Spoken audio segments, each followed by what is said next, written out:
दरबारियों की मूर्खता, अकबर बीरबल की अनकही दास्तां। प्रस्तावना।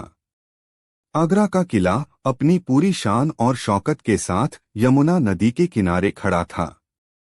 मुगल सल्तनत का सूरज बादशाह जलालुद्दीन मोहम्मद अकबर के रूप में अपने चरम पर था। उनका दरबार न्याय, कला और ज्ञान का केंद्र माना जाता था, जिसमें 9 असाधारण रत्न अपनी चमक बिखेरते थे। एक इन नवरत्नों में से एक राजा बीरबल, जिनका असली नाम महेश दास था, अपनी प्रखर बुद्धि, हाजिर जवाबी और न्यायप्रियता के लिए न केवल बादशाह के प्रिय थे, बल्कि पूरी सल्तनत में उनकी ख्याति थी। 2 लेकिन जहां फूल होते हैं, वहां कांटे भी होते हैं। अकबर का दरबार भी इससे अछूता नहीं था। बीरबल की बढ़ती प्रतिष्ठा और बादशाह से उनकी निकटता दरबार के अन्य अमीरों और सलाहकारों के दिलों में ईर्ष्या की आग जला रही थी। उन्हें लगता था कि एक साधारण ब्राह्मण का बेटा, जो न तो किसी बड़े सैन्य अभियान का हिस्सा रहा था और न ही किसी राजघराने से ताल्लुक रखता था, केवल अपनी चिकनी चुपड़ी बातों से बादशाह को मोहित किए हुए था। वे हर पल इस ताक में रहते कि किसी तरह बीरबल को बादशाह की नजरों में गिरा दिया जाए और यह साबित कर दिया जाए कि उसकी बुद्धिमत्ता महज एक दिखावा है। यह कहानी उन दरबारियों की उन्हीं कोशिशों और उनकी मूर्खता की एक लंबी और अविस्मरणीय दास्तां है, जिसने न केवल उनके अपने अहंकार को चकनाचूर किया, बल्कि बीरबल की बुद्धिमत्ता को और भी प्रखर रूप में स्थापित किया। प्रथम अध्याय, ईर्ष्या की ज्वाला और एक नई साजिश। एक ठंडी शाम, जब सूरज की आखिरी किरणें किले के संगमरमरी गुंबदों को सुनहरे रंग में नहला रही थीं, दीवाने खास में माहौल कुछ गर्म था। बादशाह अकबर अपने नवरत्नों और अन्य वरिष्ठ दरबारियों के साथ एक गंभीर मसले पर चर्चा कर रहे थे। पड़ोसी राज्य से आया एक दूत ऐसा जटिल प्रस्ताव लेकर आया था, जिसमें दोस्ती की आड़ में सल्तनत को आर्थिक नुकसान पहुंचाने की एक महीन चाल छिपी थी। दरबार के बड़े बड़े सूरमा, जो अपनी तलवारों और सैन्य रणनीतियों पर गुमान करते थे, इस कूटनीतिक पहेली के सामने निरुत्तर थे। वित्त मंत्री राजा टोडरमल अपने आंकड़ों में उलझे थे, तो सेनापति मान सिंह इसे सीधे सीधे युद्ध की धमकी मान रहे थे। 1-3 तभी अकबर ने अपनी पारखी नजरों से बीरबल की ओर देखा, जो हमेशा की तरह शांत और संयमित भाव से सब कुछ सुन रहे थे। बीरबल, इस खामोशी का क्या मतलब समझें? क्या तुम्हें इस प्रस्ताव में कोई समाधान नजर नहीं आता? अकबर ने पूछा। बीरबल ने अदब से सिर झुकाया और कहा, जहां पनाह, समाधान तो है, लेकिन वह शब्दों की तलवार से निकलेगा, लोहे की तलवार से नहीं। दूध की बातों में शहद है, पर उसकी नियत में जहर। हमें इस शहद को चखने का नाटक करते हुए जहर को उन्हीं के प्याले में वापस डालना होगा। इसके बाद बीरबल ने जो योजना प्रस्तुत की, वह इतनी सरल लेकिन प्रभावी थी कि सभी दंग रह गए। उन्होंने प्रस्ताव की एक ऐसी व्याख्या की, जिससे न केवल सल्तनत का हित सुरक्षित रहता, बल्कि पड़ोसी राज्य कूटनीतिक रूप से अलग-थलग पड़ जाता। बादशाह अकबर बीरबल की इस दूरदर्शिता पर गदगद हो उठे। उन्होंने भरे दरबार में उनकी प्रशंसा करते हुए कहा, बीरबल, तुम्हारी बुद्धि इस सल्तनत की सबसे बड़ी ताकतों में से एक है। तुम्हारे होते हुए हमें किसी भी बाहरी चुनौती से डरने की जरूरत नहीं। यह प्रशंसा, जो बीरबल के लिए सम्मान थी, अन्य दरबारियों के लिए किसी अपमान से कम नहीं थी। उस रात जब दरबार खत्म हुआ, तो कुछ प्रमुख दरबारी, जिनमें अकबर के एक सलाहकार मुल्ला दो प्याजा और वित्त विभाग के एक वरिष्ठ अधिकारी शामिल थे, एक गुप्त बैठक के लिए इकट्ठे हुए। 4 यह बीरबल तो बादशाह के सिर चढ़कर बोल रहा है, मुल्ला दो प्याजा ने अपनी दाढ़ी पर हाथ फेरते हुए कहा। लगता है बादशाह हमारी सलाहों को भूलते जा रहे हैं। सही कहते हैं, दूसरे दरबारी ने समर्थन किया। हमें कुछ ऐसा करना होगा जिससे बादशाह को यह पता चले कि बीरबल सिर्फ एक बातूनी है, उसमें कोई वास्तविक योग्यता नहीं है। हमें उसकी मूर्खता को सबके सामने लाना होगा। एक लंबी और गहरी साजिश की रूपरेखा तैयार होने लगी। उन्होंने फैसला किया कि वे बीरबल को एक ऐसी चुनौती में फंसाएंगे जिससे निकलना उसके लिए असंभव हो और बादशाह के सामने उसकी कलई खुल जाए। द्वितीय अध्याय, सबसे बड़ा मूर्ख कौन। अगले दिन दरबार में एक अजीब सी खामोशी थी। दरबारी एक दूसरे को रहस्यमयी नजरों से देख रहे थे। अकबर ने इस असहज चुप्पी को भांप लिया। क्या बात है? आज दरबार इतना शांत क्यों है? तभी साजिश के अनुसार एक दरबारी खड़ा हुआ और बोला, जहांपनाह, कल रात हम सभी आपके न्याय और बुद्धिमत्ता की चर्चा कर रहे थे। हमें यह एहसास हुआ कि आपके दरबार में एक से बढ़कर एक बुद्धिमान लोग मौजूद हैं। 5। अकबर मुस्कुराए। इसमें कोई शक नहीं। लेकिन जहांपनाह, दरबारी ने अपनी चाल चली, हम यह भी सोच रहे थे कि जहां इतने बुद्धिमान लोग हैं वहां कुछ मूर्ख भी तो होंगे। आखिर दुनिया हर तरह के लोगों से भरी है। 6। अकबर को यह बात थोड़ी अजीब लगी, लेकिन वे उसकी तह तक पहुंचना चाहते थे। तो तुम कहना क्या चाहते हो? अब मुल्ला दो प्याजा आगे आए।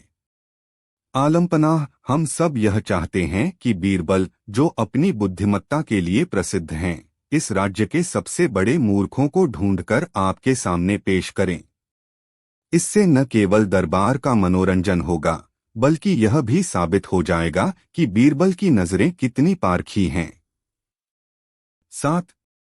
यह एक सीधा सीधा जाल था। अगर बीरबल मूर्खों को ढूंढकर लाते तो यह कोई बड़ी उपलब्धि नहीं होती, और अगर वे नहीं ला पाते तो इसे उनकी असफलता माना जाता। अकबर को इस चुनौती में छिपी ईर्ष्या की गंध आ गई, लेकिन उन्होंने बीरबल की परीक्षा लेने का मन बना लिया। 8। बीरबल, अकबर ने आदेशात्मक स्वर में कहा, तुम्हें 1 महीने का समय दिया जाता है।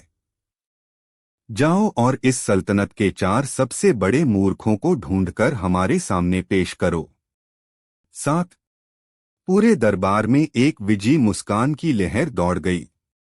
उन्हें यकीन था कि बीरबल इस बार बुरी तरह फंस गए हैं। बीरबल ने शांति से बादशाह का हुक्म स्वीकार किया और कहा, जहांपनाह, आपका हुक्म सर आंखों पर। लेकिन मुझे लगता है कि इस काम के लिए 1 महीना बहुत ज्यादा है। मैं कोशिश करूंगा कि यह काम जल्द से जल्द पूरा हो। 5।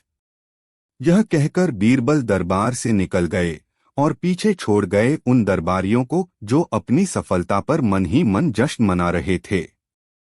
तृतीय अध्याय, मूर्खों की खोज। बीरबल के लिए यह काम मुश्किल नहीं था, क्योंकि वे जानते थे कि मूर्खता किसी खास शक्ल या लिबास में नहीं आती। यह इंसान के कर्मों और विचारों में बसती है। वे आगरा की सड़कों और गलियों में घूमने लगे, लोगों से बातें करने लगे और उनकी हरकतों पर गौर करने लगे। कई दिन बीत गए। दरबारी हर रोज दरबार में कानाफूसी करते कि बीरबल खाली हाथ लौट आए हैं। उन्हें लग रहा था कि बीरबल की हवा निकल गई है। एक दिन बीरबल ने देखा कि एक आदमी अपने सिर पर घास का एक बड़ा सा गट्ठर रखे हुए है और अपने घोड़े की लगाम पकड़कर पैदल चल रहा है। 9। बीरबल को यह देखकर बड़ी हैरानी हुई। वे उस आदमी के पास गए और पूछा, भले आदमी, तुम यह गट्ठर अपने सिर पर क्यों रखे हो? इसे घोड़े की पीठ पर क्यों नहीं रख लेते? उस आदमी ने बड़ी मासूमियत से जवाब दिया, हुजूर, आप देख नहीं रहे कि मेरा घोड़ा कितना कमजोर और बीमार है। मैं खुद इस पर सवार हूं, मेरा ही बोझ इसके लिए काफी है। अगर मैं यह भारी गट्ठर भी इस पर लाद दूंगा तो यह बेचारा तो मर ही जाएगा। इसलिए मैंने सोचा कि गट्ठर का बोझ मैं अपने सिर पर उठा लेता हूं ताकि मेरे घोड़े को आराम मिले। 7। बीरबल अपनी हंसी नहीं रोक पाए। उन्हें अपना पहला मूर्ख मिल चुका था। उन्होंने उस आदमी से कहा, तुम बहुत दयालु इंसान हो। कल सुबह बादशाह के दरबार में आना, वे तुमसे मिलकर बहुत खुश होंगे। 10। थोड़ा और आगे जाने पर बीरबल ने देखा कि एक आदमी सड़क की धूल में कुछ शिद्दत से ढूंढ रहा है। सड़क पर जल रही एक मशाल की रोशनी में उसका चेहरा परेशान दिख रहा था। 7। क्या खो गया है तुम्हारा? बीरबल ने पूछा। मेरी सोने की अंगूठी गिर गई है, उस आदमी ने जवाब दिया। कहाँ गिरी थी? बीरबल ने अगला सवाल किया। उस आदमी ने दूर एक अंधेरी गली की ओर इशारा करते हुए कहा, गिरी तो उस गली में थी, लेकिन वहां बहुत अंधेरा है, इसलिए मैं यहां रोशनी में ढूंढ रहा हूं। 7। बीरबल ने अपना सिर पकड़ लिया। यह तो पहले वाले से भी बड़ा मूर्ख था। उन्होंने उसे भी अगले दिन दरबार में आने का न्योता दिया। अब बीरबल को दो और मूर्खों की तलाश थी। वे जानते थे कि बाकी के दो मूर्ख उन्हें कहीं और नहीं बल्कि शाही महल में ही मिलेंगे। चतुर्थ अध्याय, दरबार में मूर्खों की पेशी। अगले दिन पूरा दरबार खचाखच भरा हुआ था। सभी यह देखने के लिए उत्सुक थे कि बीरबल किसे पकड़कर लाए हैं। अकबर भी सिंहासन पर विराजमान होकर इंतजार कर रहे थे। तभी बीरबल उन दो आदमियों के साथ दरबार में हाजिर हुए। दरबारी उन्हें देखकर हंसने लगे। क्या बीरबल, पूरे राज्य में तुम्हें यही दो नमूने मिले? एक ने ताना कसा। अकबर ने गंभीर होकर पूछा, बीरबल, हमने तुम्हें 4 मूर्ख लाने को कहा था, लेकिन तुम सिर्फ 2 ही लेकर आए हो। बाकी के 2 कहाँ हैं? 6। बीरबल ने सिर झुकाकर कहा, गुस्ताखी माफ हो जहांपनाह, बाकी के 2 मूर्ख भी यहीं दरबार में मौजूद हैं। दरबार में सन्नाटा छा गया। सभी एक दूसरे का मुंह देखने लगे, यह सोचकर कि कहीं बीरबल उनका नाम न ले लें। अकबर ने अपनी भौहें सिकोड़कर पूछा, साफ साफ कहो, कौन हैं वे 2 और मूर्ख? बीरबल ने बड़ी विनम्रता से उत्तर दिया, आलमपनाह, तीसरा सबसे बड़ा मूर्ख तो मैं खुद हूं। 7। तुम? अकबर हैरान रह गए। तुम कैसे? जहांपनाह, बीरबल ने समझाया, आप हिंदुस्तान के बादशाह हैं। आपके कंधों पर इस पूरी सल्तनत की जिम्मेदारी है। आपको प्रजा के हित में न जाने कितने महत्वपूर्ण फैसले लेने होते हैं। लेकिन मैं उन सभी जरूरी कामों को छोड़कर पिछले कई दिनों से इस फिजूल के काम में लगा हुआ हूं कि शहर के मूर्खों को ढूंढूं। जो व्यक्ति अपना कीमती समय ऐसे व्यर्थ के काम में बर्बाद करे, उससे बड़ा मूर्ख और कौन हो सकता है? 7। 11। अकबर बीरबल का तर्क सुनकर निरुत्तर हो गए। दरबारियों के चेहरे पर भी हवाइयां उड़ने लगीं। उन्हें समझ आ गया था कि बीरबल का अगला निशाना कौन होगा।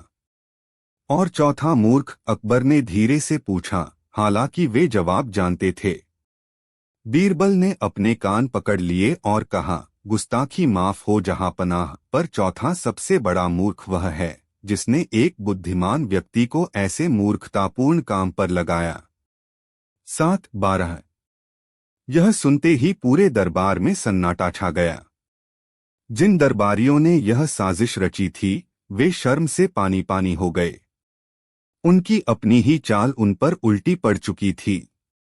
लेकिन अकबर, जो एक सच्चे पारखी थे, बीरबल के इस साहसी और सटीक जवाब पर अपनी हंसी नहीं रोक सके। वे जोर जोर से हंसने लगे। 6। वाह बीरबल, वाह! मान गए तुम्हारी हाजिर जवाबी को। तुमने न केवल हमारे हुक्म की तामील की, बल्कि हमें और इस दरबार को एक बहुत बड़ा सबक भी सिखाया है। 12। अकबर ने उन दोनों लाए गए मूर्खों को इनाम देकर विदा किया और उन दरबारियों को कड़ी नजरों से देखा, जिनकी वजह से यह सब हुआ था। उस दिन के बाद उन्होंने बीरबल को नीचा दिखाने की हिम्मत तो नहीं की, लेकिन उनके दिलों में जल रही ईर्ष्या की आग और भी भड़क उठी, जो भविष्य में कई और मूर्खतापूर्ण घटनाओं को जन्म देने वाली थी। पंचम अध्याय दरबारियों का अहंकार और नई चुनौतियां। बीरबल की इस जीत ने दरबारियों को और भी बौखला दिया। वे अब खुले तौर पर बीरबल का विरोध करने लगे।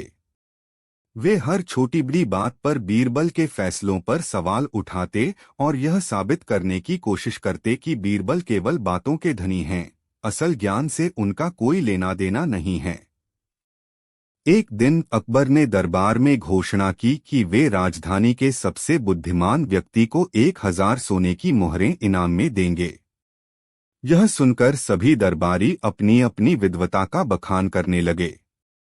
कोई खुद को सबसे बड़ा ज्ञानी बताता तो कोई सबसे बड़ा नीतिशास्त्री।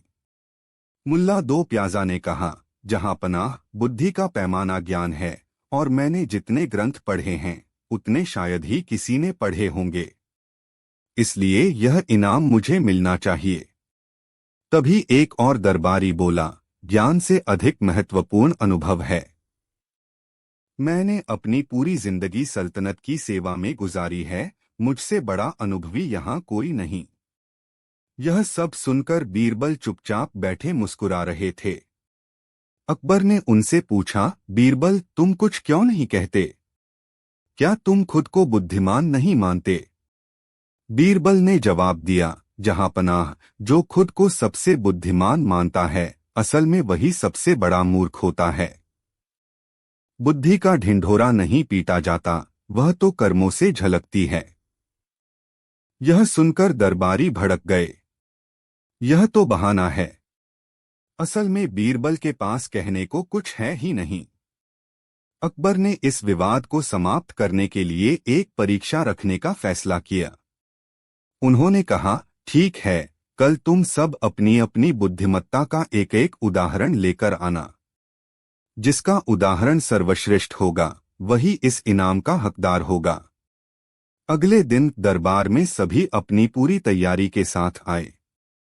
एक दरबारी अपने साथ एक जटिल गणितीय पहेली लेकर आया जिसे हल करना लगभग असंभव था। दूसरे ने एक ऐसा कानूनी मसौदा पेश किया जिसमें सैकड़ों पेच थे। मुल्ला दो प्याजा अपने हाथ में कई सारे ग्रंथ लेकर आए थे। जब सबकी बारी खत्म हो गई तो अकबर ने बीरबल से पूछा, और तुम क्या लाए हो? बीरबल ने अपनी जेब से एक मुट्ठी अनाज निकाला और कहा, जहां पनाह, मैं यह लाया हूं। सभी दरबारी हंसने लगे। यह अनाज, यह तुम्हारी बुद्धिमत्ता का सबूत है? बीरबल ने कहा, जहां पनाह, यह सिर्फ अनाज नहीं है, यह जीवन का सार है। यह हमें सिखाता है कि कैसे एक छोटा सा बीज सही समय, सही मिट्टी और सही देखभाल पाकर एक बड़े पौधे का रूप लेता है और हजारों और बीजों को जन्म देता है। बुद्धिमत्ता भी इसी बीज की तरह है। अगर उसे अहंकार की बंजर जमीन पर बोया जाए तो वह नष्ट हो जाती है, लेकिन अगर उसे विनम्रता की उपजाऊ भूमि में बोया जाए तो वह बढ़ती है और पूरी मानवता को लाभ पहुंचाती है। बीरबल ने आगे कहा, इन महानुभावों ने जो पहेलियां और मसौदे पेश किए हैं वे निश्चित रूप से इनके ज्ञान को दर्शाते हैं, लेकिन यह ज्ञान आम इंसान के किस काम का? मेरी बुद्धिमत्ता कहती है कि असली ज्ञान वह है जो सरल हो, सहज हो और सबकी भलाई के लिए हो, ठीक इस अनाज की तरह जो सबका पेट भरता है। अकबर बीरबल के इस गहरे और सार्थक जवाब से इतने प्रभावित हुए कि उन्होंने तुरंत 1000 मोहरें बीरबल को इनाम में दे दीं। दरबारी एक बार फिर अपना सा मुंह लेकर रह गए। उनकी जटिलता और अहंकार बीरबल की सरलता और विवेक के सामने बौने साबित हो गए थे। उनकी मूर्खता एक बार फिर जगजाहिर हो चुकी थी। उपसंहार।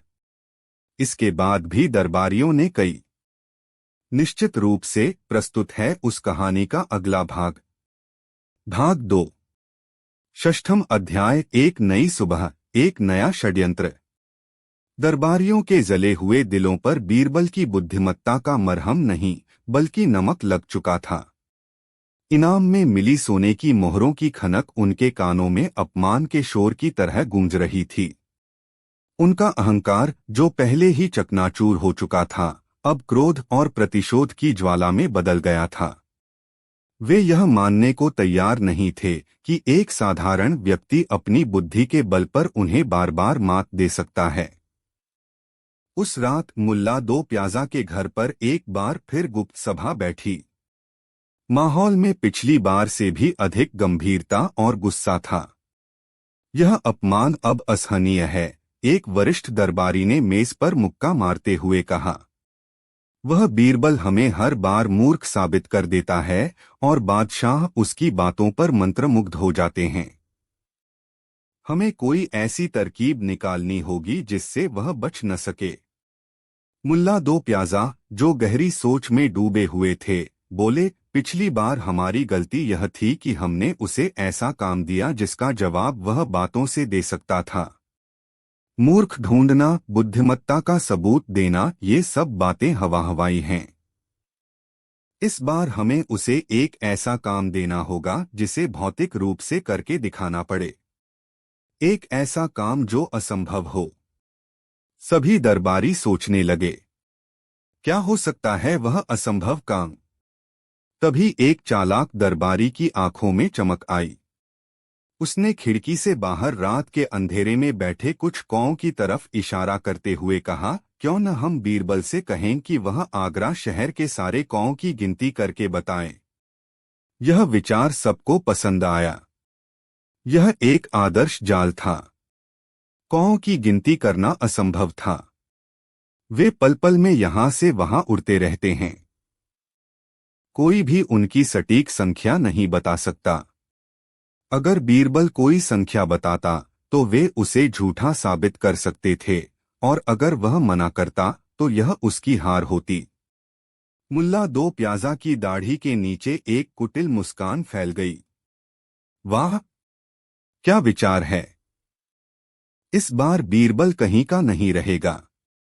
हम बादशाह के सामने इस मामले को इस तरह रखेंगे कि यह सल्तनत के लिए एक जरूरी जानकारी लगे और बादशाह इसे बीरबल को सौंपने पर मजबूर हो जाएं। षड्यंत्र तैयार था। उन्हें विश्वास था कि इस बार बीरबल का खेल खत्म हो जाएगा और दरबार में उनकी खोई हुई प्रतिष्ठा वापस आ जाएगी। वे यह नहीं जानते थे कि वे अपनी मूर्खता का एक और अध्याय लिखने की तैयारी कर रहे थे। सप्तम अध्याय, कौओं की गिनती का असंभव कार्य। अगले दिन दरबार की कार्यवाही शुरू होते ही मुल्ला दो प्याजा ने खड़े होकर बादशाह अकबर से अर्ज किया, आलमपनाह, हम सब आपके कुशल शासन में अमन चैन से जी रहे हैं। हमारी सल्तनत हर दिन तरक्की कर रही है। लेकिन एक अच्छी सल्तनत की निशानी यह भी है कि उसे अपने राज्य की हर छोटी बड़ी चीज की मुकम्मल जानकारी हो। अकबर को उनकी भूमिका में कुछ बनावटीपन लगा, लेकिन उन्होंने बात को आगे बढ़ाने दिया। साफ साफ कहो मुल्ला, कहना क्या चाहते हो? जहांपनाह, मुल्ला ने बड़ी गंभीरता का नाटक करते हुए कहा, हम यह जानना चाहते हैं कि हमारी राजधानी आगरा में कुल कितने कौए बसते हैं। यह एक मामूली सवाल लग सकता है, लेकिन इससे हमें अपने पर्यावरण और संसाधनों के बारे में बेहतर जानकारी मिलेगी। दरबार में बैठे कई लोग इस अजीब से सवाल पर हैरान थे, लेकिन बीरबल से जलने वाले दरबारी मुल्ला का समर्थन करने लगे। जी जहांपनाह, यह एक बहुत ही महत्वपूर्ण सर्वेक्षण होगा। अकबर समझ गए कि यह बीरबल को फंसाने की एक और चाल है। कौओं को गिनना नामुमकिन है, यह वह भी जानते थे। उनकी नजरें बीरबल को ढूंढने लगीं, जो हमेशा की तरह शांत भाव से सब देख रहे थे। तो इस महत्वपूर्ण सर्वेक्षण को अंजाम कौन देगा? अकबर ने सीधे मुद्दे पर आते हुए पूछा। सभी दरबारियों ने एक स्वर में कहा, बीरबल। जहांपनाह, यह काम बीरबल से बेहतर कोई नहीं कर सकता। उनकी नजरें बहुत पारखी हैं और बुद्धि बहुत तेज। अब गेंद बीरबल के पाले में थी।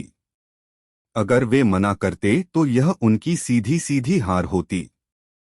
अकबर ने बीरबल की ओर देखा और पूछा, क्यों बीरबल, क्या तुम यह काम कर पाओगे? क्या तुम हमें बता सकते हो कि आगरा में कुल कितने कौए हैं?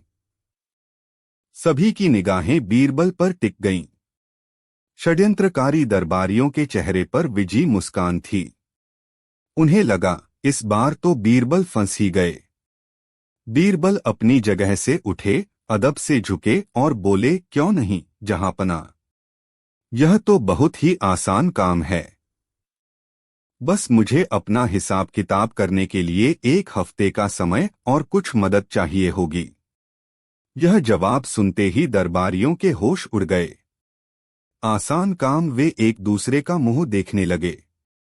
उन्हें यकीन नहीं हो रहा था कि बीरबल ने इस असंभव चुनौती को इतनी सहजता से स्वीकार कर लिया है।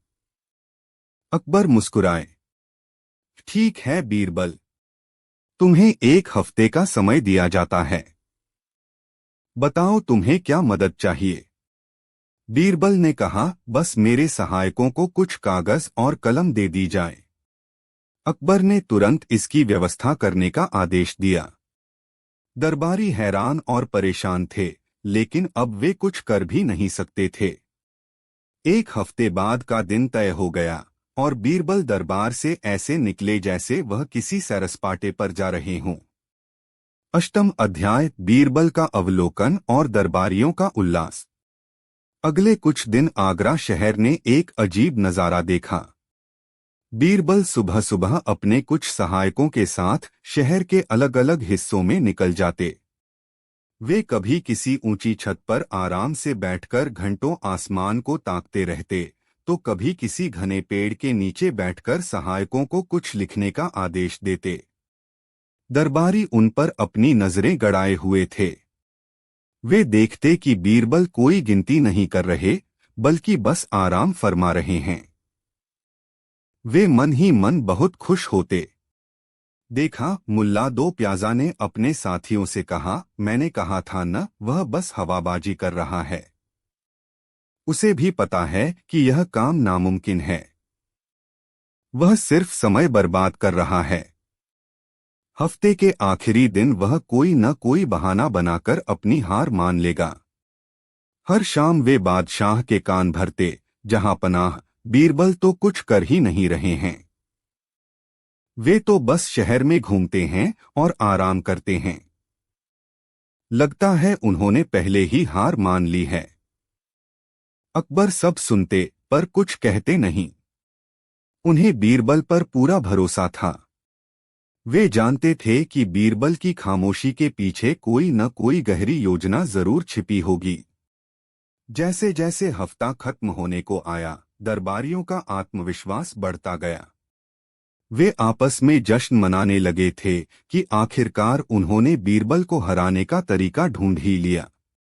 वे उस दिन का बेसब्री से इंतजार कर रहे थे जब बीरबल भरे दरबार में शर्मिंदा होंगे। नवम अध्याय, अंतिम उत्तर और दरबारियों का पतन। 1 हफ्ते बाद दरबार खचाखच भरा हुआ था। अकबर अपने सिंहासन पर विराजमान थे और उनकी आंखों में एक उत्सुकता थी। एक तरफ बीरबल शांत खड़े थे और दूसरी तरफ षड्यंत्रकारी दरबारी, जिनके चेहरों पर जीत की उम्मीद चमक रही थी। बीरबल, अकबर ने कार्यवाही शुरू की। 1 हफ्ता पूरा हो गया। पूरा दरबार यह जानना चाहता है कि तुम्हारे सर्वेक्षण का क्या नतीजा निकला। बताओ, हमारी राजधानी आगरा में कुल कितने कौए हैं? सारे दरबार में खामोशी छा गई।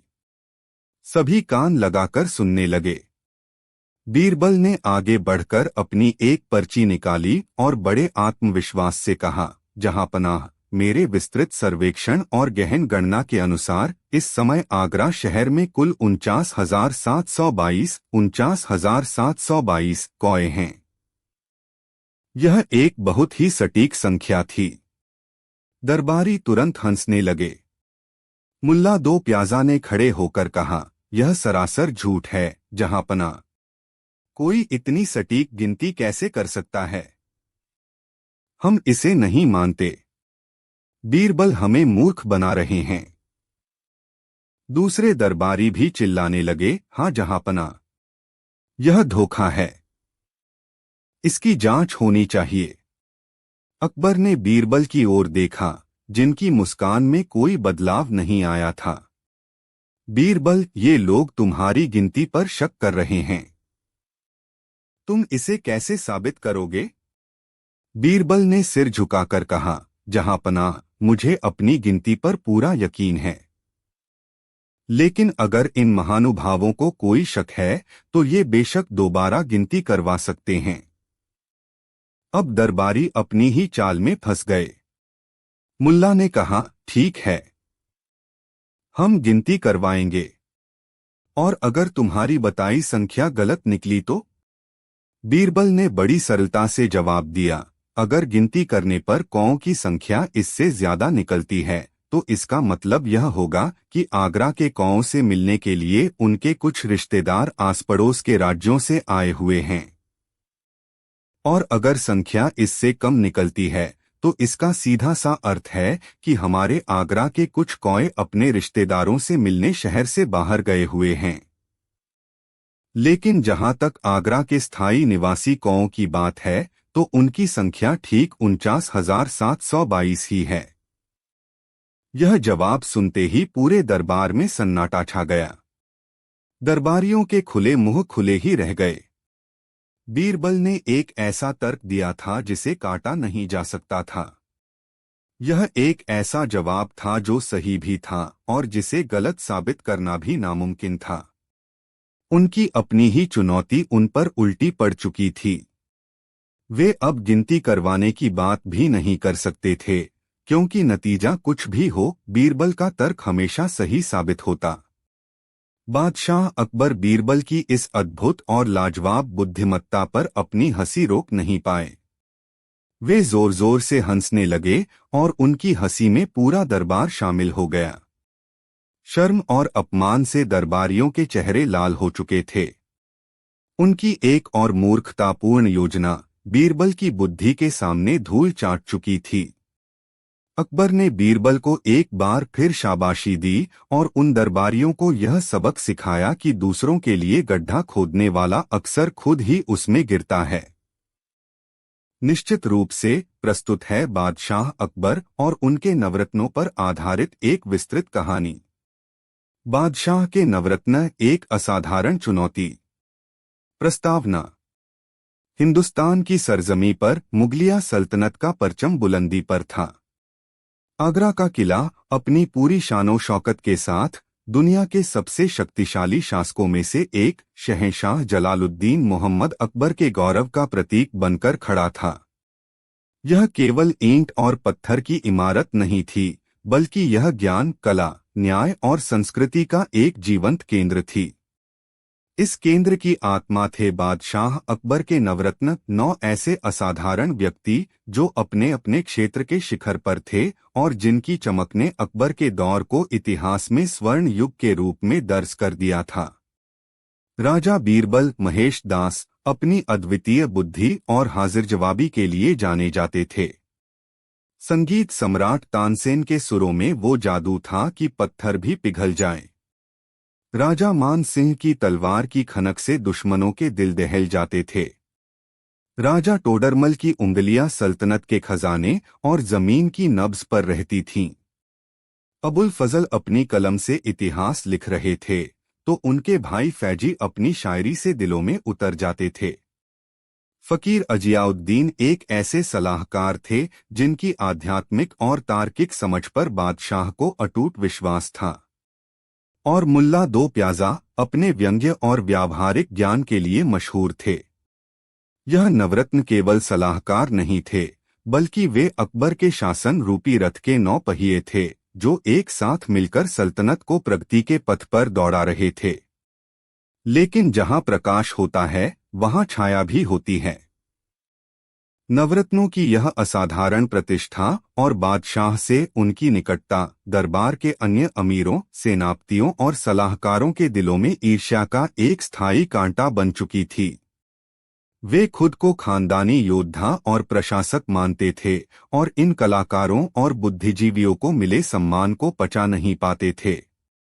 उनके नेता, एक पुराने और घमंडी दरबारी मुख्तार खान का मानना था कि सल्तनत तलवार के दम पर चलती है, कलम, सुर या बातों से नहीं। वे बस एक मौके की तलाश में थे, एक ऐसा मौका जो यह साबित कर सके कि यह नवरत्न महज एक दिखावा है, और जब असली चुनौती आएगी तो उनकी सारी चमक फीकी पड़ जाएगी। वह मौका जल्द ही आने वाला था, और यह चुनौती इतनी बड़ी और जटिल होगी कि वह न केवल नवरत्नों की व्यक्तिगत प्रतिभा बल्कि उनकी सामूहिक बुद्धिमत्ता और एकता की भी सबसे बड़ी परीक्षा लेगी। अध्याय 1, फारस से आई चुनौती। एक दिन जब दीवान-ए-आम में रोज की तरह दरबार लगा हुआ था, खबर आई कि फारस के शाह तहमास्प का एक विशेष दूत एक शाही पैगाम और एक तोहफा लेकर आगरा पहुंचा है। फारस की सल्तनत मुगलों की पुरानी सहयोगी और प्रतिद्वंद्वी दोनों थी। उसके साथ संबंध हमेशा सम्मान और सावधानी के धागे से बंधे होते थे। शाही प्रोटोकॉल के साथ फारसी दूत को दरबार में पेश किया गया। वह एक लंबा, रौबदार व्यक्ति था जिसकी आंखों में बुद्धिमत्ता और अहंकार का मिश्रण था। उसने शाह का सलाम बादशाह अकबर को पेश किया और फिर अपने साथ लाए एक विशाल नक्काशीदार संदूक की ओर इशारा किया। संदूक शीशम की लकड़ी का बना था और उस पर सोने और चांदी के महीन तार से जटिल बेलबूटे बने हुए थे। लेकिन इसकी सबसे असाधारण बात थी इस पर लगे 9 अलग अलग तरह के ताले। दूत ने अपनी बुलंद आवाज में कहा, शहंशाह हिंद, मेरे मालिक शाह फारस ने आपके दरबार और आपके नवरत्नों की बुद्धिमत्ता की बहुत तारीफें सुनी हैं। उन्होंने आपकी दोस्ती का सम्मान करते हुए यह ज्ञान संदूक भेजा है। इस संदूक के अंदर हिंदुस्तान की आत्मा को दर्शाने वाली एक अनमोल वस्तु है। दरबार में एक फुसफुसाहट दौड़ गई। हिंदुस्तान की आत्मा, इसका क्या मतलब हो सकता है? दूत ने अपनी बात जारी रखी, लेकिन इस संदूक को खोलने की एक शर्त है। इस पर लगे 9 ताले 9 अलग अलग तरह की कला और ज्ञान के प्रतीक हैं। इसे कोई लोहार अपनी ताकत से नहीं, बल्कि बुद्धिमान व्यक्ति अपने ज्ञान से ही खोल सकता है। शाह फारस का कहना है कि यदि आपके नवरत्न इस संदूक को खोलने में सफल रहे तो यह साबित हो जाएगा कि आपका दरबार वास्तव में दुनिया का सबसे बुद्धिमान दरबार है और हमारी दोस्ती और भी गहरी होगी। लेकिन दूत एक पल के लिए रुका और उसकी चुप्पी ने पूरे दरबार में एक तनाव भर दिया। लेकिन अगर आपका दरबार इसे खोलने में असफल रहा तो यह संदूक इसी तरह बंद होकर वापस फारस लौट जाएगा। शाह को यह समझने में देर नहीं लगेगी कि हिंदुस्तान की सल्तनत की चमक केवल बाहरी है, अंदर से वह खोखली है। यह एक सीधी सीधी कूटनीतिक चुनौती थी। यह तलवार की लड़ाई नहीं, बल्कि बुद्धि और सम्मान की लड़ाई थी। अकबर का चेहरा गंभीर हो गया। उन्होंने चुनौती स्वीकार कर ली। हम आपके शाह की चुनौती स्वीकार करते हैं। हमारा दरबार इस ज्ञान संदूक को अवश्य खोलेगा। संदूक को दीवाने खास में रखवा दिया गया और दूत को शाही मेहमान खाने में ठहरा दिया गया। जैसे ही दरबार खत्म हुआ, पूरे आगरा में यह खबर आग की तरह फैल गई। यह अब केवल बादशाह की नहीं, बल्कि पूरे हिंदुस्तान की प्रतिष्ठा का सवाल बन गया था। अध्याय 2, दरबारियों का अहंकार और नवरत्नों की चिंता। उस शाम मुख्तार खान और उसके साथी दरबारियों ने एक छोटी सी महफिल जमाई। उनके चेहरों पर खुशी और उत्साह था। देखा, मुख्तार खान ने अपना हुक्का गुड़गुड़ाते हुए कहा, आ गई असली चुनौती। अब कहाँ गए वो गायक, कवि और बातूनी बीरबल? अब पता चलेगा कि सल्तनत चलाने के लिए असली योग्यता की जरूरत होती है, लच्छेदार बातों की नहीं। एक दूसरे अमीर ने कहा, यह ताले हम जैसे योद्धा और प्रशासक ही खोल सकते हैं। इनमें से कोई न कोई ताला तो ताकत से या किसी चाबी से खुल ही जाएगा। कल हम बादशाह से इजाजत मांगेंगे कि पहले हमें कोशिश करने का मौका दिया जाए। उनका अहंकार 7वें आसमान पर था। उन्हें लगा कि यह नवरत्नों को नीचा दिखाने का सुनहरा अवसर है। दूसरी ओर नवरत्न बीरबल के कक्ष में इकट्ठे हुए थे। माहौल में चिंता और गंभीरता थी। राजा टोडरमल ने संदूक का बारीकी से निरीक्षण करने के बाद कहा, मैंने तालों को देखा है। वे साधारण नहीं हैं। हर ताले की बनावट और कारीगरी अलग है।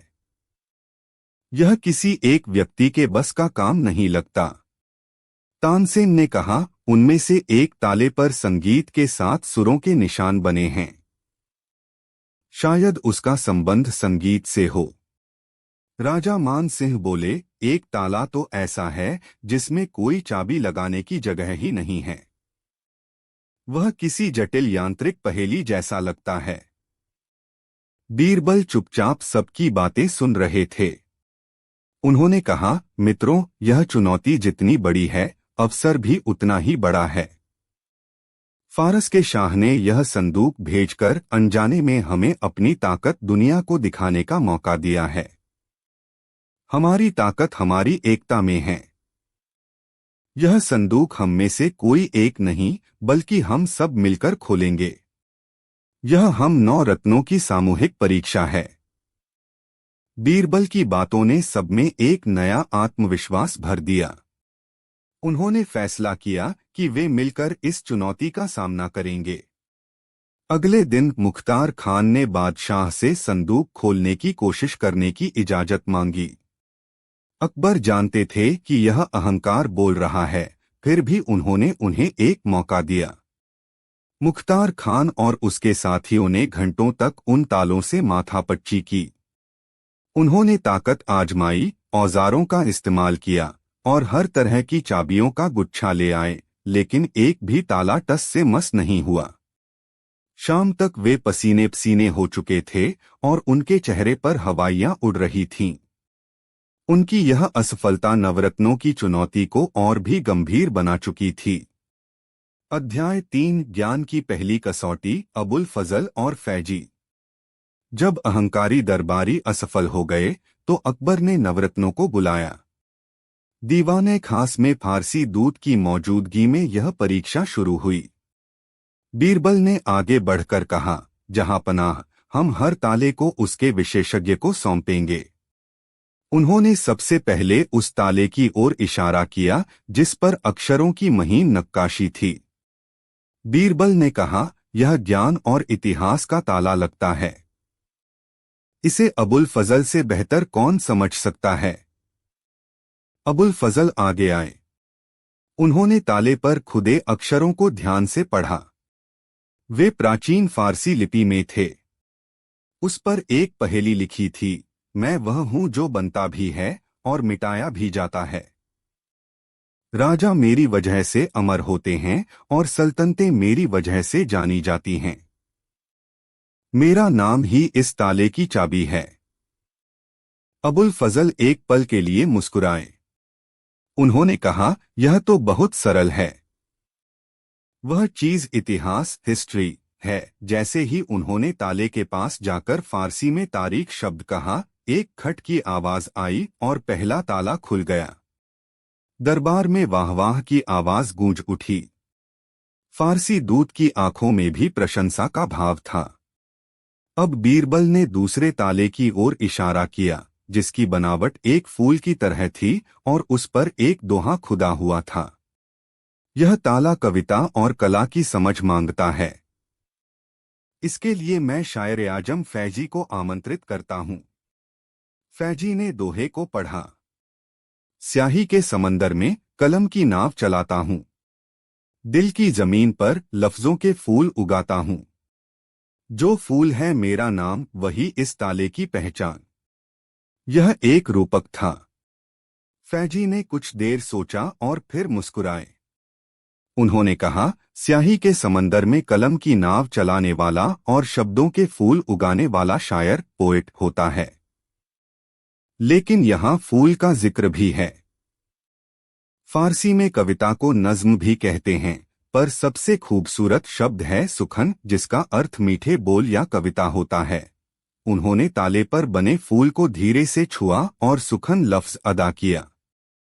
एक और खट की मधुर ध्वनि के साथ दूसरा ताला भी खुल गया। 2 ताले खुल चुके थे और मुख्तार खान और उसके साथियों के चेहरे पर निराशा की पहली लकीरें खिंच गई थीं। अध्याय 4 संगीत और अर्थशास्त्र का ताला, तानसेन और टोडरमल। अब बारी तीसरे ताले की थी। इस पर 7 सुरों सा, रे, ग, म, प, ध, नी के चिन्ह बने थे। यह ताला संगीत की आत्मा को पुकार रहा है, बीरबल ने कहा। संगीत सम्राट तानसेन, यह आपकी प्रतीक्षा कर रहा है। तानसेन अपने तानपूरे के साथ आगे बढ़े। उन्होंने ताले का निरीक्षण किया और पाया कि हर सुर के निशान को छूने पर एक हल्की सी प्रतिध्वनि होती है, लेकिन ताला खुलता नहीं। उन्होंने समझा कि इसे खोलने के लिए सुरों का एक विशेष क्रम, एक विशेष राग चाहिए। उन्होंने अपनी आंखें बंद कीं, ध्यान लगाया और फिर उन्होंने राग दीपक छेड़ दिया। कहा जाता है कि उनके इस राग में इतनी शक्ति थी कि बुझे हुए दीपक जल उठते थे। जैसे जैसे उनके गायन का जादू दीवाने खास में फैलने लगा, एक अद्भुत घटना घटी। ताले पर बने सुरों के निशान एक एक करके चमकने लगे और जैसे ही राग अपने चरम पर पहुंचा, तीसरे ताले ने खुद ब खुद अपनी कुंडी खोल दी। दरबार में मौजूद लोग इस चमत्कार को देखकर स्तब्ध रह गए। चौथा ताला अंकों और गणितीय चिन्हों से भरा हुआ था। यह एक जटिल संयोजन ताला था। बीरबल ने कहा, यह सल्तनत के खजाने का हिसाब रखने वाले राजा टोडरमल के लिए है। राजा टोडरमल ने ताले को देखा। उस पर मुगल सल्तनत के विभिन्न सूबों, प्रांतों के क्षेत्रफल, लगान की दरें और कुछ खगोलीय गणनाएं खुदी हुई थीं। यह एक आर्थिक और खगोलीय पहेली थी। उन्होंने अपने सहायकों से कुछ पुराने बही खाते मंगवाए और गणना में डूब गए। घंटों की मशक्कत के बाद उन्होंने एक संख्या निकाली। यह संख्या उन सभी सूबों से आने वाले कुल राजस्व और उस वर्ष के एक विशेष नक्षत्र की स्थिति का गुणनफल थी। उन्होंने कांपते हाथों से उस संख्या को ताले के चक्रों पर सेट किया। एक जोरदार क्लिक की आवाज आई और चौथा, सबसे जटिल माना जाने वाला ताला भी खुल गया। अध्याय 5 शक्ति और तर्क का प्रदर्शन, मान सिंह और फकीर अजियाउद्दीन। 4 ताले खुल चुके थे, लेकिन अभी भी 5 बाकी थे। 5वां ताला बिल्कुल सपाट और चिकना था। उस पर न कोई कीहोल था, न कोई अंक, न कोई अक्षर। वह अभेद्य लग रहा था।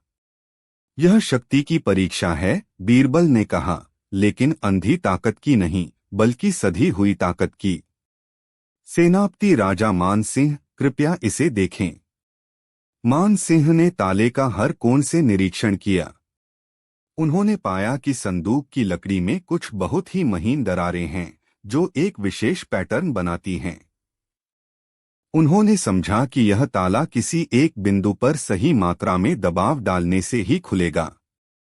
उन्होंने न तो हथौड़ा उठाया, न कोई औजार। उन्होंने बस अपनी उंगलियों से उन दरारों के पैटर्न को महसूस किया और फिर अपनी पूरी ताकत को एक बिंदु पर केंद्रित करते हुए अपने अंगूठे से एक विशेष स्थान पर जोर से दबाया। यह एक ऐसा था जो युद्ध के मैदान में दुश्मन के कवच के सबसे कमजोर हिस्से को भेदने जैसा था। एक कड़ाक की आवाज के साथ ताले का आंतरिक तंत्र टूट गया और वह खुल गया। 6ठा ताला सबसे विचित्र था। उस पर एक प्रश्न लिखा था, मैं हर सवाल का जवाब हूं, पर खुद एक सवाल हूं।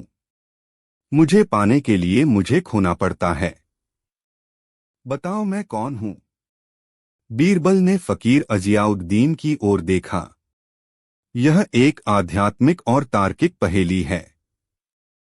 फकीर साहब, इसका समाधान आप ही कर सकते हैं। फकीर अजियाउद्दीन, जो हमेशा शांत रहते थे, आगे आए। उन्होंने प्रश्न को पढ़ा और मुस्कुराए। उन्होंने कहा, इसका उत्तर है खामोशी या मौन, साइलेंस। जब हम चुप हो जाते हैं तो हमें अपने अंदर के सारे जवाब मिल जाते हैं। मौन को पाने के लिए हमें अपनी आवाज, अपने शब्दों को खोना पड़ता है। लेकिन जवाब जानने से ताला कैसे खुलता? फकीर अजियाउद्दीन ने किसी को कुछ नहीं बताया। वे बस ताले के सामने पालथी मारकर बैठ गए और अपनी आंखें बंद कर लीं। दरबार में पूर्ण शांति छा गई। न कोई फुसफुसाहट, न कोई आवाज। मिनट बीतते गए। उस गहरी खामोशी में अचानक एक बहुत ही धीमी टिक की आवाज आई और ताला अपने आप खुल गया। वह ताला ध्वनि के अभाव से खुलता था। अध्याय 6 मुल्ला दो प्याजा की बारी और एक नई पहेली। अब 7वां ताला सामने था। इस पर खाने पीने की चीजों, मसालों और बर्तनों के चित्र बने थे। बीरबल मुस्कुराए और मुल्ला दो प्याजा की ओर देखा। मुल्ला जी, यह रसोई और जायके की पहेली तो आप ही के लिए बनी है। मुल्ला दो प्याजा, जो अब तक चुपचाप सब देख रहे थे, आगे आए। ताले पर लिखा था, वह क्या है जो बादशाह की दावत में भी होती है और गरीब की हांडी में भी, जिसके बिना हर पकवान अधूरा है और जो दोस्ती की निशानी भी है। मुल्ला ने अपनी दाढ़ी पर हाथ फेरते हुए कहा, हूँ, यह तो बच्चों का सवाल है। इसका जवाब है नमक। नमक के बिना कोई खाना नहीं बनता और नमक हलाली, दोस्ती और वफादारी की सबसे बड़ी कसम होती है। ताले पर नमकदानी का एक छोटा सा चित्र बना था। मुल्ला ने जैसे ही उसे छुआ, 7वां ताला भी खुल गया। 8वां ताला सीधा सादा था, लेकिन उस पर एक अजीब सा निर्देश था, मुझे खोलने की कोशिश मत करो। यह एक विरोधाभास था। सब हैरान थे। अगर खोलने की कोशिश नहीं करेंगे तो यह खुलेगा कैसे? बीरबल ने फिर फकीर अजियाउद्दीन की ओर देखा। फकीर ने कहा, कभी कभी आगे जाने के लिए एक कदम पीछे हटना पड़ता है। जो जैसा लिखा है वैसा ही करो। बीरबल आगे बढ़े और उन्होंने ताले को खोलने की बजाय उसे बंद करने की दिशा में घुमाया, जैसे वह उसे और कसकर बंद कर रहे हों। और आश्चर्यजनक रूप से ऐसा करते ही ताला खुल गया। अध्याय 7 अंतिम ताला और बीरबल की प्रज्ञा। अब सिर्फ एक बीच का सबसे बड़ा और मुख्य ताला बाकी था। यह सोने का बना था और उस पर कोई पहेली या निशान नहीं था। बस एक पंक्ति खुदी हुई थी, जो मुझे जानता है वही मुझे खोल सकता है। He who knows me can open me. पूरा दरबार मौन था। यह सबसे गहरी पहेली थी। मुझे का क्या अर्थ था? ताले को, संदूक को, या कुछ और? सारे नवरत्न सोच में पड़ गए। मुख्तार खान ने ताना कसा, लगता है आखिरी पड़ाव पर आकर नवरत्नों की बुद्धि ने जवाब दे दिया। तभी बीरबल आगे बढ़े। उनका चेहरा एक गहरी समझ से चमक रहा था। उन्होंने बादशाह अकबर की ओर देखा और कहा, जहां पनाह, अब तक हम सबने अपनी अपनी प्रतिभा का उपयोग किया, लेकिन यह अंतिम ताला हम में से किसी एक के ज्ञान से नहीं खुलेगा। यह हम सबसे ऊपर इस सल्तनत की आत्मा से खुलेगा। क्या मतलब है तुम्हारा? बीरबल अकबर ने पूछा। बीरबल ने समझाया, इस ताले पर लिखा है, जो मुझे जानता है वही मुझे खोल सकता है। यहाँ मैं का अर्थ ताला नहीं, बल्कि वह व्यक्ति है जो इसे खोलने का प्रयास कर रहा है। यह आत्मज्ञान की बात कर रहा है। लेकिन एक बादशाह के लिए उसका स्व उसकी प्रजा और उसकी सल्तनत होती है। जहां पनाह, आपसे बेहतर इस सल्तनत को और कौन जान सकता है? आप ही इस सल्तनत की आत्मा के रक्षक हैं। यह ताला आपके स्पर्श की प्रतीक्षा कर रहा है। अध्याय 8 संदूक का रहस्य और हिंदुस्तान की आत्मा। बीरबल की बात सुनकर अकबर हैरान रह गए। फारसी दूत की आंखें भी आश्चर्य से फैल गईं। बीरबल के कहने पर अकबर अपने सिंहासन से उतरे और उस संदूक के पास गए। उन्होंने उस अंतिम सोने के ताले पर अपना हाथ रखा अपनी आंखें बंद कीं और मन में अपने साम्राज्य और अपनी प्रजा का ध्यान किया। उन्होंने कोई जोर नहीं लगाया, कोई चाबी नहीं घुमाई, बस एक गहरे एहसास के साथ उसे छुआ। और एक अद्भुत, लगभग जादुई सर्र की ध्वनि के साथ वह अंतिम ताला भी खुल गया। पूरा दरबार शहंशाह अकबर की जय और राजा बीरबल की जय के नारों से गूंज उठा। मुख्तार खान और उसके साथी शर्म से सिर झुकाए खड़े थे। कांपते हाथों से अकबर ने उस भारी संदूक का ढक्कन उठाया। सब अपनी सांसें रोके देख रहे थे। अंदर क्या होगा? हीरे जवाहरात, सोने की अशर्फियां या कोई अनमोल कलाकृति? लेकिन अंदर मखमल के गद्दे पर केवल एक ही चीज रखी थी, एकदम साफ चमकता हुआ एक बड़ा सा आईना, दर्पण। सब हैरान रह गए। यह कैसा तोहफा था? यह हिंदुस्तान की आत्मा कैसे हुई? तभी फारसी दूत आगे बढ़ा और उसने अकबर को एक और पत्र दिया जो संदूक के ढक्कन में छिपा था। अकबर ने उसे पढ़ना शुरू किया। उसमें शाह फारस ने लिखा था, मेरे दोस्त शहंशाह हिंद, यह संदूक और इसके ताले वास्तव में आपके दरबार की परीक्षा के लिए थे। मैं जानना चाहता था कि क्या आपके नवरत्न केवल अलग अलग क्षेत्रों के विशेषज्ञ हैं या वे एक टीम के रूप में भी काम कर सकते हैं। आपने यह साबित कर दिया कि आपके दरबार में ज्ञान, कला, शक्ति, अर्थशास्त्र, संगीत और दर्शन का अद्भुत संगम है, और बीरबल जैसा बुद्धिमान व्यक्ति है जो इन सभी को एक सूत्र में पिरो सकता है। और जहां तक संदूक के अंदर रखी वस्तु की बात है, तो किसी भी मुल्क की आत्मा उसके हीरे जवाहरात या खजानों में नहीं बसती। वह उसके शासक और उसकी प्रजा के चरित्र में बसती है। यह आईना उसी का प्रतीक है। जब एक शासक आईने में देखता है तो उसे अपना अक्स दिखाई देता है। अगर वह न्यायप्रिय, बुद्धिमान और अपनी प्रजा से प्रेम करने वाला है तो वही उस मुल्क की आत्मा है। आपने यह साबित कर दिया है कि हिंदुस्तान की आत्मा एक महान शासक के हाथों में सुरक्षित है। मैं आपके साथ दोस्ती का हाथ बढ़ाता हूं। उपसंहार। पत्र समाप्त होते ही पूरा दीवान खास तालियों की गड़गड़ाहट से गूंज उठा। अकबर की आंखों में अपने नवरत्नों के लिए गर्व और सम्मान के आंसू थे। उन्होंने एक एक करके सभी 9 रत्नों को गले लगाया। उन्होंने यह साबित कर दिया था कि उनकी असली ताकत उनकी सेना या उनका खजाना नहीं, बल्कि उनके ये 9 असाधारण व्यक्ति थे जो अपनी एकता और बुद्धि से किसी भी चुनौती का सामना कर सकते थे। मुख्तार खान और उसके साथी दरबारी हमेशा के लिए खामोश हो गए थे। उन्होंने अपनी आंखों से देख लिया था कि अहंकार और ईर्ष्या कभी भी सच्ची प्रतिभा और सामूहिक ज्ञान का मुकाबला नहीं कर सकते। उस दिन के बाद किसी ने भी नवरत्नों की योग्यता पर सवाल उठाने की हिम्मत नहीं की। और वह आईना आगरा के किले के दीवाने खास में एक स्थायी प्रतीक के रूप में लगा दिया गया, जो आने वाली पीढ़ियों को यह याद दिलाता रहे कि एक